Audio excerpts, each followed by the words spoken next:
animation has been around for centuries and centuries. Even early humans attempted to create motion in their paintings. While there have been several inventions trying to achieve moving pictures, the magic lantern of 17th century was the first gadget with convincing moving pictures. Before the motion pictures was available, there were many inventions that successfully displayed animated images. These devices were used to entertain, amaze, and frighten people. The main problem of these devices is that only one person at a time could view these moving images.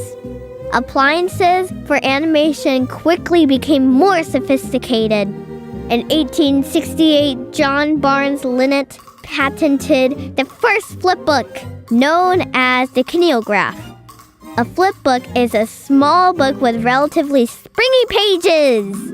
Each one has separate movements of illustration to make it look like it's moving when the pages are rapidly flipped back. Charles-Émile Reynaud was a French science teacher who created the first known animation that was projected on a screen. He created the praxinoscope in 1877. In 1892, he projected the first animation in public. Just 16 years later, the French artist Émile Cole created the first animated film using what came to be known as the traditional animation method. His film, Phantasmagory, consisted of a stick figure moving around and encountering different moving objects. The creation of animation has progressed drastically over the last 100 years. Traditional animation, which is also called cell animation or hand-drawn animation, was the process used for most animated films of the 20th century. Photographs are taken of a series of drawings, each one slightly different from the others. Each photo becomes a frame that, when played in order, creates the illusion of movement. There's also stop-motion animation. This is animation that's been created by physically manipulating real-world objects and photographing them one frame of film at a time to create movement. Modern animation is computer animation, which has different techniques.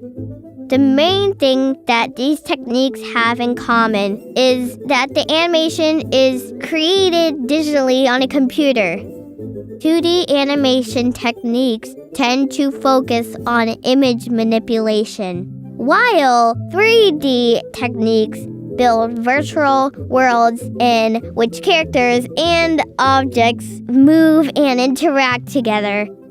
3D animation is more realistic to the viewer. Animation is important to our society because it's kind of like a history lesson in the values that we have carried during different eras. These values change over the years and are displayed throughout the animation that was produced and watched. Animation has the ability to teach lessons through storytelling. It's fun, and it conveys messages in funny and interesting ways. There are many cartoons you can choose from.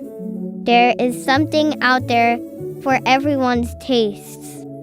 Common values and lessons that are taught especially through children's animation can be teamwork, acceptance of people who are different, friendship, courage, being yourself, kindness, taking care of our planet, standing up for yourself and for others, and to be creative and find inspiration to try new things.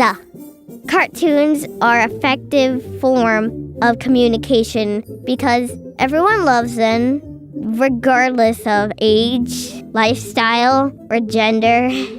Animation is also effective when used to teach things like languages, math, science, and many other subjects. I personally love cartoons because I like that it's a story in action. It's kind of like reading a book, but you get to see what everything would look like. Anything can happen in a cartoon, and anyone could be in it. Cartoons have helped me find a way to express myself through, drawings, like my own illustrations. And that is the reason why I really love cartoons.